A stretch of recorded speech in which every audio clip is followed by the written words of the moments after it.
ujeedada kulankan ama halkan maanta loo yimi waxa weeye inaynu macallimiinta halkan joogta oo ka kala socda 6 gobol ee Jamhuuriyadda Soomaaliland dugsiyada markaa bixiya barashada xirfadda wadista baabuurta oo wasaaraddu tababartay in markaa shahaadooyinkii la guddoonsiiyo lana bogaadiyo dugsiyada dalka ka jira lagu barto wadista baabuurtu way farabadan yihiin waxay dhigaan markaa manhajyo kala duwan bay dhigaan waqtiyada wax dhigaan baa kala duwan oo qaarba muddo ka duwan ka kala bay markaa ay wax ku dhigaan iyadoo markaa taas way keentay duruufo kala duwan kulamo kala duwan baan la yeelanay markaa dugsiyada oo ka dhacay wasaaradda waxaanu kala hadalnay markaa kow in tayada wax dhigista markaa la hagaajiyo laba muddada wax dhigayaan markaa la mideeyo aan dhaqaalo laga eegin laga eego markaa in ardaygii wax baranayay ama qofkii darawalka ah doonaya xirfadda darawalnimo inuu barto inuu helo markaa xirfaddii iyo aqoontii iyo way aragnimadii u baahnaa in la baro intaa waxaa dheer in dadka qaar markaa iska samaysteen markaa iskuulle iska samaysteen oo qofku ay ka xigto inuu iskuul barashada lagu barto iskuullada lagu barto wadista gaadiidka inay ka xigto inuu boorkan ku qorto isagoon soo marin markaa hay-ad ama cid ka dabagasha ama cid ruqsad siisa taasi looga gudbo markaa waxaa la joojiyey dhammaan dugsiyada dalka oo dhan iminka dugsi ruqsad haystaa ma jiro tababarkaan ku horreysiinay kuwan baa lagu bilaabay markaa inay tababarka qaataan macallimiintan maanta waxaa lagu tababaray markaa dhammaan shuruucda wadamarista nabadgelyada waddooyinka iyo sida markaa ardayga loo tababari karo loo bari karo markaa sida gaariga loo wado iyo xirfadda gaariga lagu wado waxaa kaloo intaa dheeroo la baray markaa shuruucda caalamiga oo dalkeenna shuruuc uu leeyahay shuruucda qaarna waxaynu kala midnahay markaa waddamada caalamka qaarna waddamada caalamka laftooda markaynu tagno waxaa la doonayaa qofka liisanka Somaliland sita inuu mari karo uu socon karo markaa waddamada kale markaa taana waa la baray iyaguna markaa ardayda sii baraan ay ujeedadu tahay dugsiyada markaa maanta laga bilaabo registration baa loo sameynayaa ruqsad baa la siin doonaa dugsiga haysta macallimiinta la tababaray xirfadda leh ayn baa noqon doona dugsi loo ogol yahay inuu bixiyo barashada xirfadda wadista baabuurta ardayda dugsiyada markaa la aqoonsaday ka soo baxdana waxaa u fududaan doonta markaa in imtixaanka liisanka si fudud markaa u galaan oo loo ogolaado iyagana iskuullada markaanu sida gaarkaa u ansixino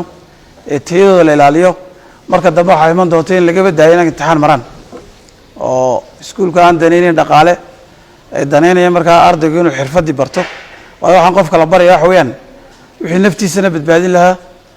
dadka rakaabka ama cidda la socotana badbaadin lahaa dadka kale gawaarida wata ee waddada maraya hantida kale dee dalka taalana badbaadin lahaa weeyaan sidaa la sheegay shilalku way bateen shilalka waxyaalo badan baa sababa laakiin waxaa ugu weyneed sababa waxa weeye qofka gaadhiga wada weyn hadday waddadu xun tahay iyo hadduu gaadhigu xun yahayba qofka darawalkaaba mas-uuliyadda ugu weyn iyo taxadarka weyn looga baahan yahay waayo gaadhigu waa bir weyn waddaduna dee waa waddada dhulka taalo labadu midna markaa adiga amarna kuma siinayaan ficilkaagana waxa kaga bedelay laakiin qofka darawalka ah waa dee qof ilaahay abuuray bini aadan ah caqli leh nool wuxuu garanayaa gaadhigiisu markuu dee ciladeysay inaanu socon karayn inuu istaajiyo uu soo mariyo badqabkii kadibna markaa u hagaajiyo hadday waddadu xun tahay inuu si taxadar loo maro hadday waddadu wanaagsan tahay inuu dee speed macquula ku socdo sharcigu ogolyahay laakiin haddaad waddadii aada xoogu marto gaadhigood wax yeelaysaa naftaada wax yeelaysaa dadka kale wax yeelaysaa marka taa dardaarankan u dirayna darawaladu waxa weeyaan mas-uuliyadda koowaad darawalkay saaran tahay sababta imtixaanka lagu marinayo liisanka lagu siinayo sharciga loo dejiyey waxa weeyaan in naftaadan la badbaadiyo hantidana ummaddan la badbaadiyo marka taa xukuumaddu runtii dadaal fara badan bay ka gashay saad la socotaan iminka ciidanka nabadgelyada waddooyinka iyo ciidanka biliiska runtii aad iyo aad baan ugu mahadnaqaynaa si weyn bay noogala shaqeeyeen markaa in la hubiyo in shuruucdii waddooyinka ee wadamarista nabadgelyada waddooyinka la fuliyey oo gaari aanu magaalada ka bixi karayn haddii qofka aanu seenin liisan ama magaalada dhexdeeda aanu mari karayn haddii aanu soo marin markaa badqabkii oo muhiimad weyn u leeyahay gaarigan la hubiyo inuu wadada mari karayo qofku markuu xanuunsanayo dee waxaa la dhigaa ama dhakhtarka ama gurigu jooga ama dawo doonta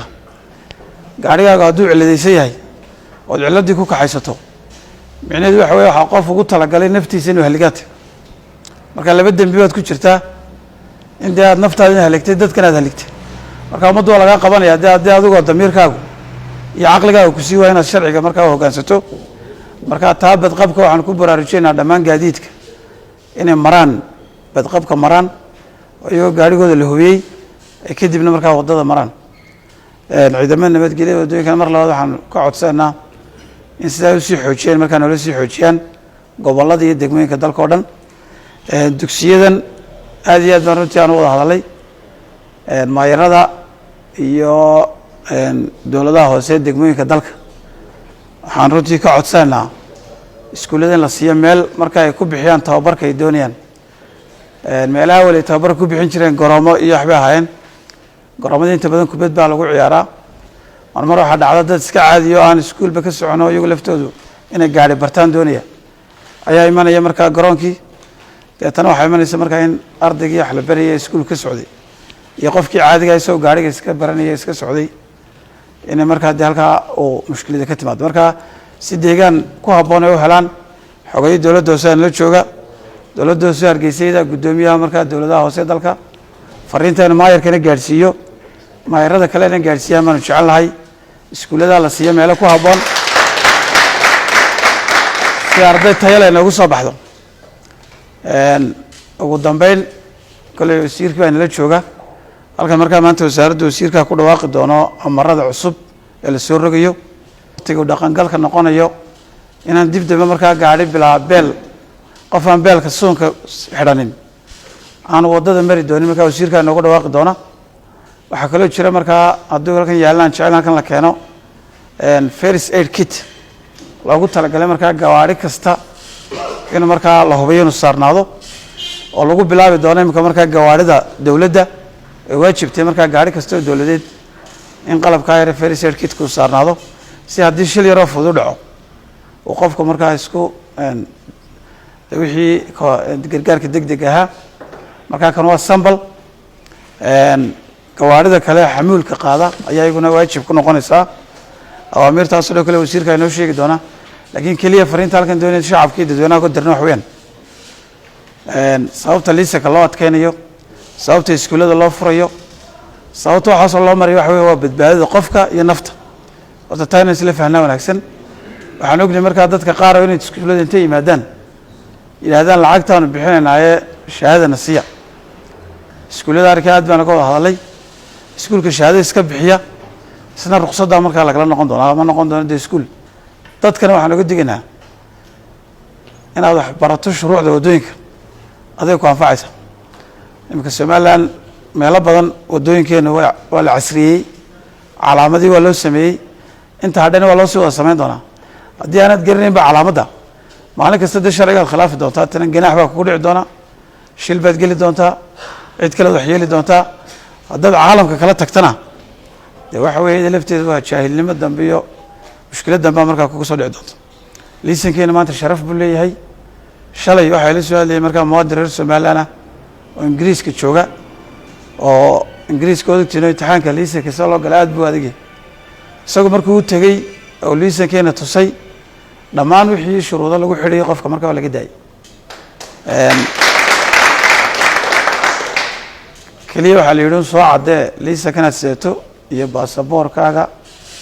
iyo magaranaysa inay isleeyihiin iyo institutionkii soo bixiyey inaad warqada officiala ka soo qaato marka taas sharaf bay noo tahay in liisankeena dunida o dhan laga aqoonsan yahay waddamada yurub uga wanaagsanaa laga aqoonsan yahay wasaaradduna runtii waxay sii adkeyn doontaa nidaamka iyo processka markaa qofka lagu imtixaamayo nidaamka lagu marinayo ee shuruucda lagu marinayo aad iyo aad baad mahadsantihi wassalaamu calaykum waraxmat ullahi wabarakatu